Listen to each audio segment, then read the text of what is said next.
Hello, magandang umaga po muli sa ating lahat, mga minamahal. Ito muli ang inyong abang lingkod, Pastor Absalon Rabadon Jr. na patuloy po sa pangaral ng Ebanghelyo ni San Juan, dahil ito po ang iniatang sa akin ng Panginoong Diyos na ipangaral ang Ebanghelyo ni San Juan. Kaya ito po ang binibigyan natin ng kahalagahan, at pagkatapos po ng Ebanghelyo ni San Juan ay dadako tayo roon sa iba't ibang mga doktrina. Ngunit ito po ang Ebanghelyo ni San Juan ay mga pangkabanata po nito ay hanggang 21 chapters po ang Gospel of St. John, at karagdagan pa niyan ay ang kanyang tatlong sulat sa unang mga Kristiyano, at ang isa pa ay ang aklat ng Revelation o Apokalipsis. Kaya dahil ito po ang iniatang sa akin ng Panginoon, ay talagang kailangang malalaman po ninyo ang nilalaman ng Ebanghelyo ni San Juan. Dahil si San Juan po ay pinahayagan po siya ng Panginoong Diyos ng karunungan.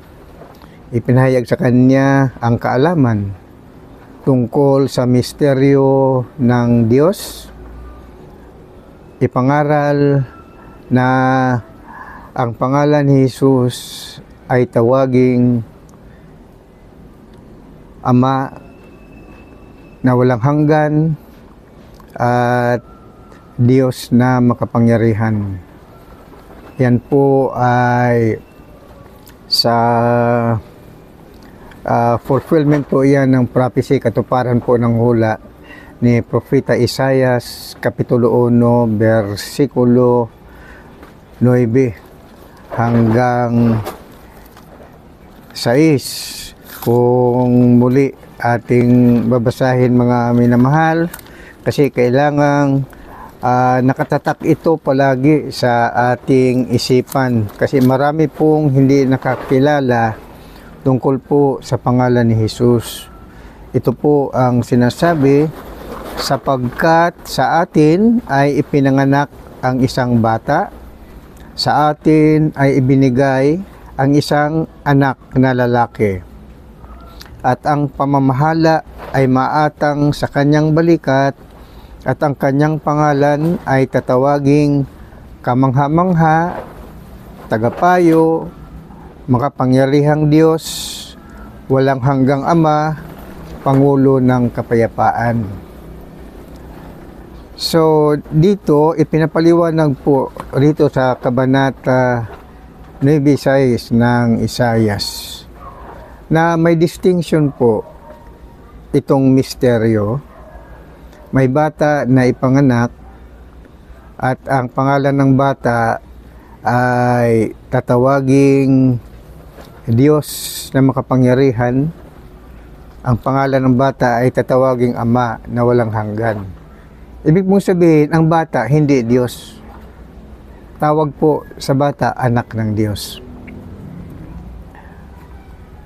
Nang lumaki ang bata, edad 30, nabautismuhan po siya. Sa katauhan po ng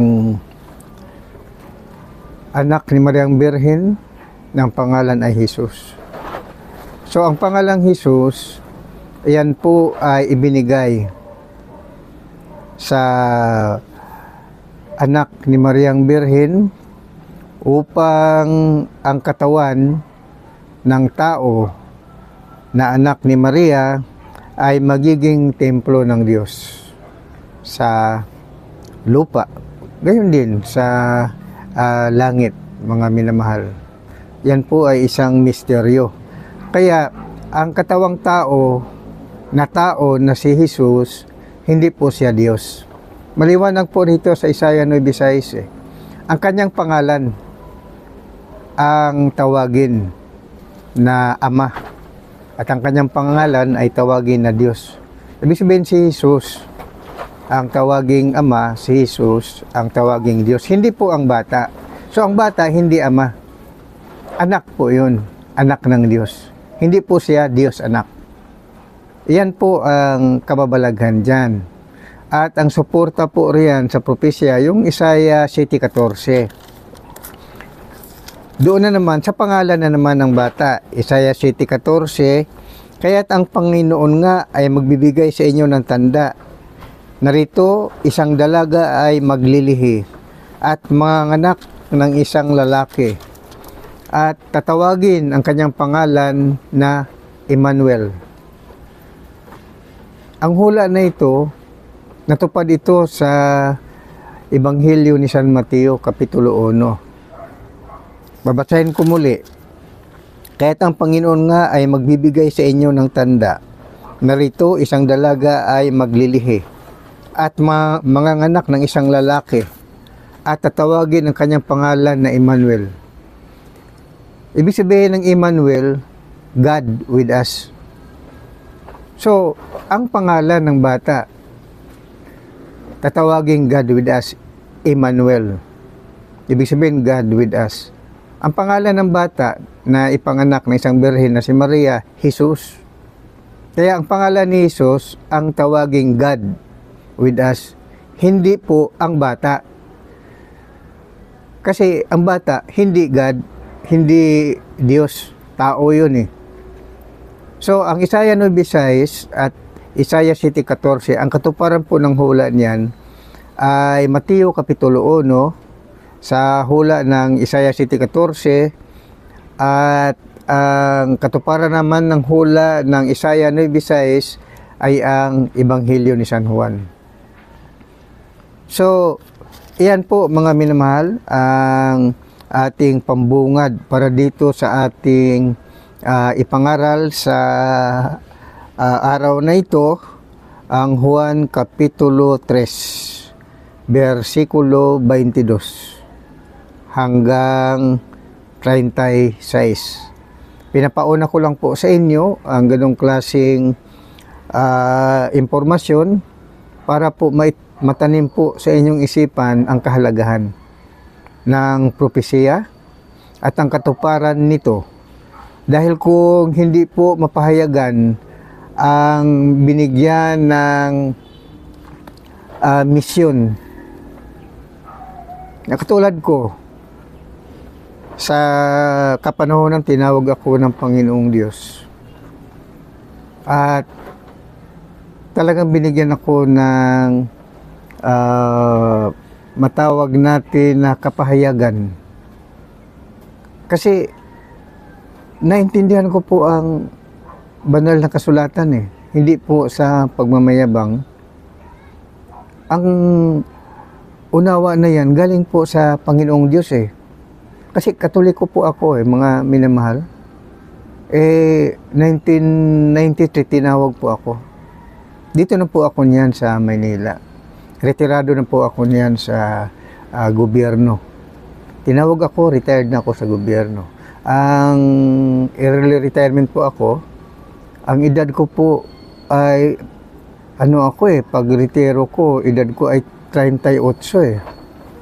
1991 po ako nag-retire, early retirement. Yun pala, after 2 years, 1993, ay tatawagin pala niya ako, mga minamahal. Kaya hindi mo maintindihan ang layunin ng Diyos sa buhay ng tao. Napakasarap po magtrabaho sa gobyerno eh. Walang problema po eh. Basta magiging matuwid ka, hindi ka magnakaw, hindi ka maging corrupt. Basta trabaho ka lang ayon sa iyong responsibilidad. Ako po ay division manager po ako sa National Electrification Administration. maganda po ang ano ang ahensya ng national electrification. Pero dahil sa ako'y tinawag, hindi ko nga akalain ang nagtaka pa nga ako, bakit ba ako'y nagretiro? Nung naranasan ko na ang naubos na yung mga retirement money ko talagang katakot-takot na na kahirapan. Doon ko po naunawaan na lahat ng yung tinatangkilik mawala alisin ng Diyos. Then mabuhay ka ayon sa kanyang kalooban. Yung wala ka ng pag-asa ba? Wala. As in, zero ka talaga. Zero. Iba yung tinawag iba. Kung maalala ninyo si Job, ganyan. Sinero muna siya. Mga apostoles, mga mahirap sila Ako na may galing din sa mahirap. Hindi po, pamilya namin hindi mayaman. Father ko ay galing sa mga ninuno ko, mga farmers Ganun, mga ninuno namin. Fisherman, farmer, yan po ang sitwasyon. At nakapag-aral lang dahil sa working student. Kaya nakapag-aral. Pagkatapos ng high school, mag-aral sa kolehiyo. Pero magtrabaho, working student. Yun po ang sitwasyon, mga minamahal. At talagang hindi ko pinagsisihan ang nangyayari. Dahil naunawaan ko na pagka ikaw pala ibigyan ng misyon, sa Diyos ka na umaasa Wala nang iba. Kasi siya ang may hawak ng buhay. Kahit anong mangyari. Kasi sagana ka talaga pagka nandiyan ka sa sanlibutan. Isipin mo, ang ganda talaga ng trabaho sa gobyerno. Pero mission ang ibinigay sa akin. So yan po, mga minamahal. Ang kaakibat ng mission ay spiritual gift of healing and prophecy, knowledge and wisdom. So yung pagka hindi ka tawagin, namula talaga sa kataasan. Mahaba kasi pagka ikwento ko I was called by God through dreams and vision. Iba po ang iba. Hindi po yan dahil sa nag-aral ka, tapos ka ng kurso, tapos mag-aral ka ng pastoral ministry, mag-aral ka ng Christian courses, theology, divinity. Hindi po ganun Kasi ang dami pong mga nakikita ko ng kapwa ko pastor at mga professor. Iba ang kanilang pagkaunawa sa Biblia. Iba. Ano po sila Trinitarian. Hindi po Trinity ang ang Biblia. Unang-una walang mabasa na salitang Trinity. Depende sila doon sa salitang Elohim Elohim, Hebrew word po yan. Plural po na yan ng God. Ang hindi narating nila na naiwan ko bakit hindi nila maintindihan. Ang Diyos, singular po yan El po ang Diyos, singular. So, saka na lang siguro natin, tapusin muna natin itong ating iparating sa inyo sa araw na ito. Basahin ko ang Juan Kapitulo 3, versikulo 22 hanggang 36. Ito po ang ating mababasa. Pagkatapos ng mga bagay na ito, ay nagsiparoon si Jesus at ang kanyang mga alagad sa lupain ng Judea. At doon siya tumira na kasama nila at bumabautismo.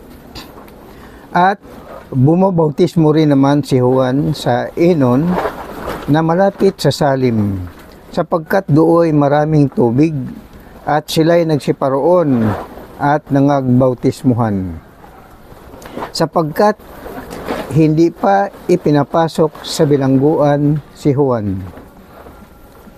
Nagkaroon nga ng isang pakipagtalo ang mga alagad ni Juan sa isang Hudyo tungkol sa paglilinis.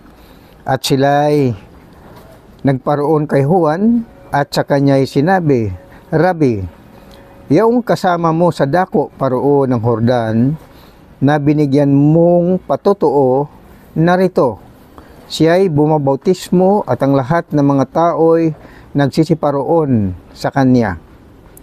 Sumagot si Juan at sinabi, "Hindi makatatanggap ng anuman ang isang tao malibang ito'y ipinagkaloob sa kanya mula sa langit.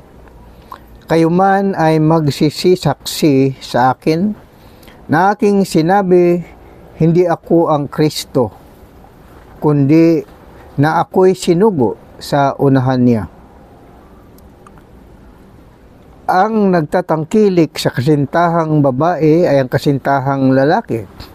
Datapwat ang kaibigan ng kasintahang lalaki na nakatayo at nakikinig sa kanya ay nagagalak na lubos dahil sa tinig ng kasintahang lalaki.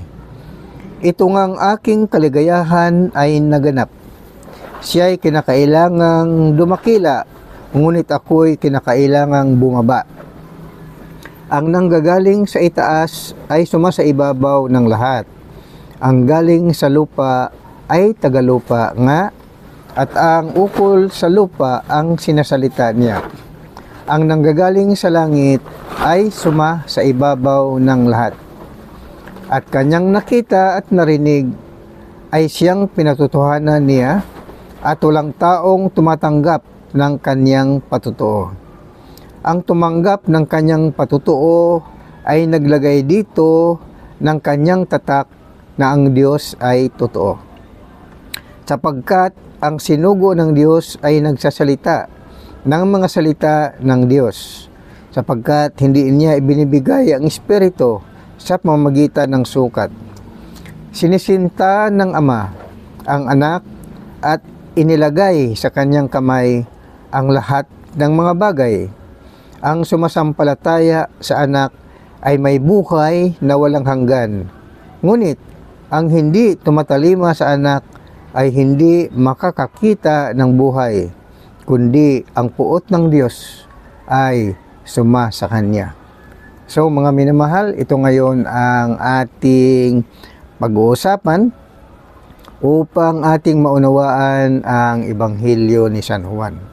Dito po sa ating binasa ay napapaloob po dito ang tatlong paksa sa mula sa versikulo 22 hanggang 26 ay patungkol po ito sa gawaing pagbautismo ni Juan at ni Jesucristo at ang kanyang mga alagad.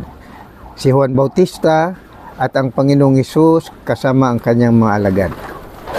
At sa versikulo 27 hanggang 31 ay patungkol naman sa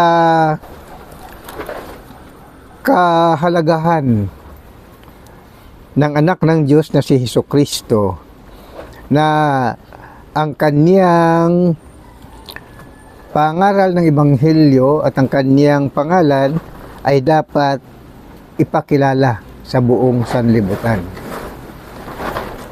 At tungkol naman sa versikulo 32 hanggang 36 ay ang kapangyarihan na ibinigay ng Diyos Ama sa anak ng Diyos na si Kristo. Ito po ngayon ang ating pag-uusapan. So, dito sa unang pag-usapan natin mula sa 22 hanggang 27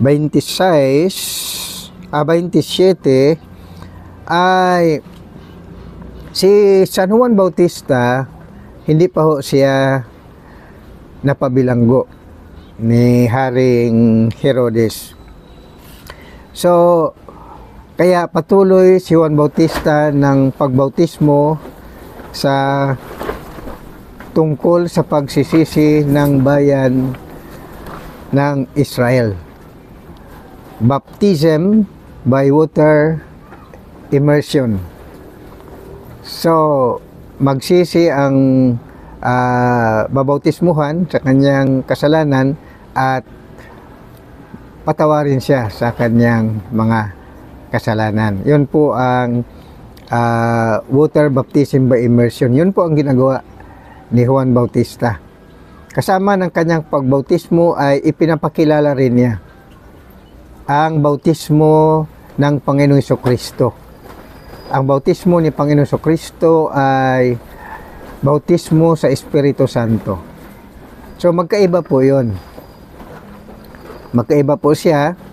Kaya iyon ang distinction ng gawain ni Juan Bautista at ng Panginoong Hesus kasama ang kanyang mga alagad.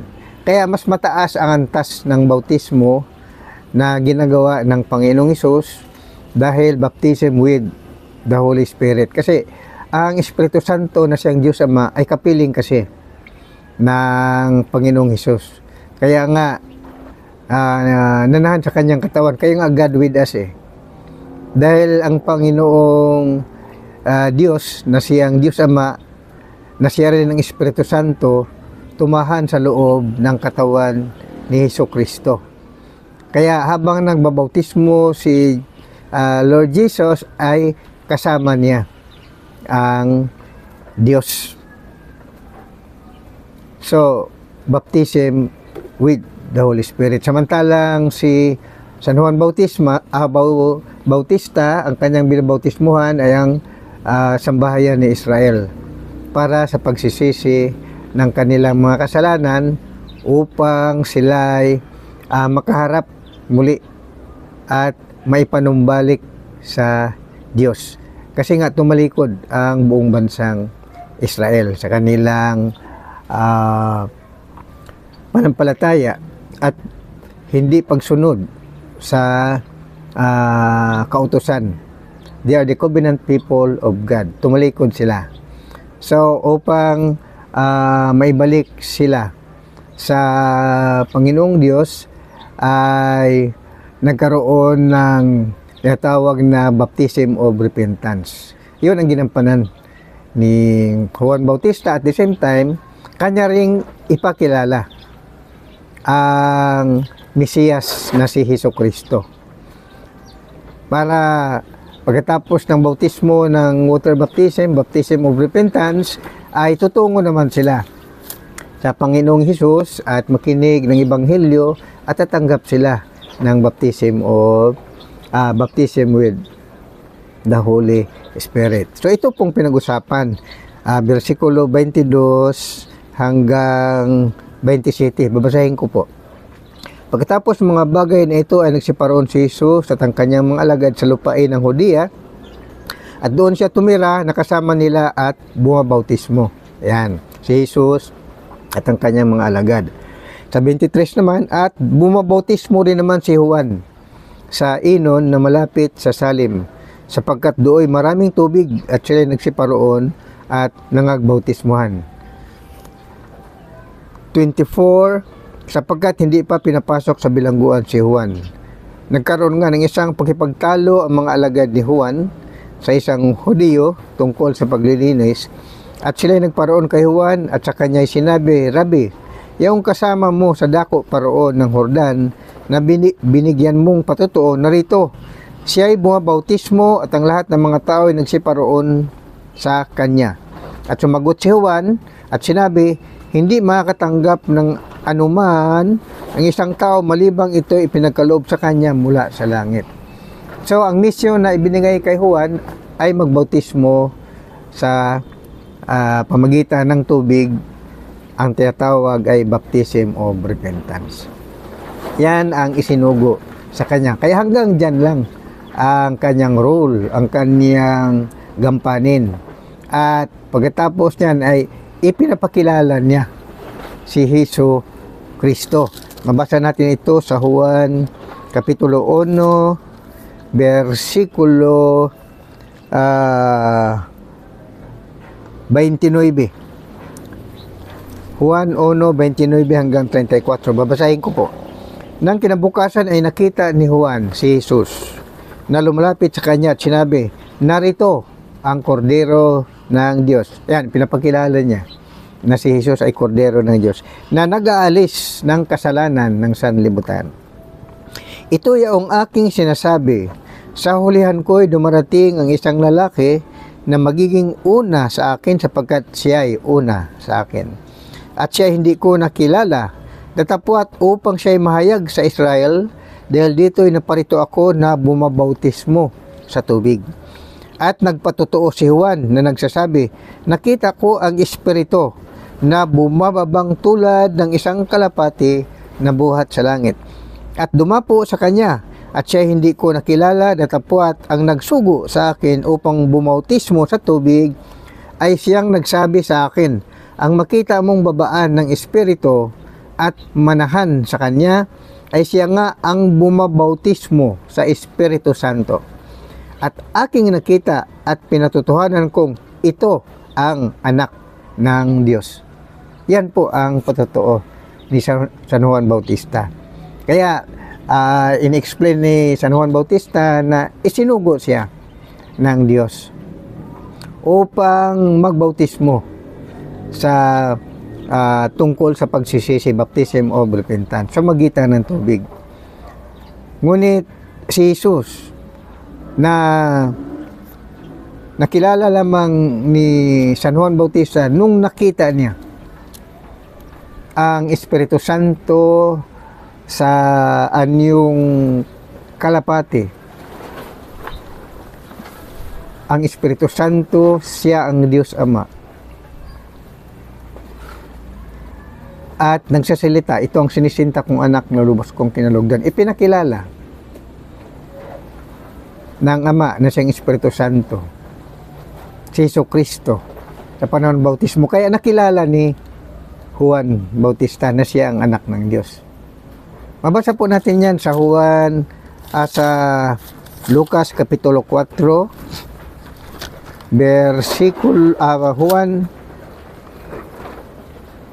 Lucas Kapitulo 3,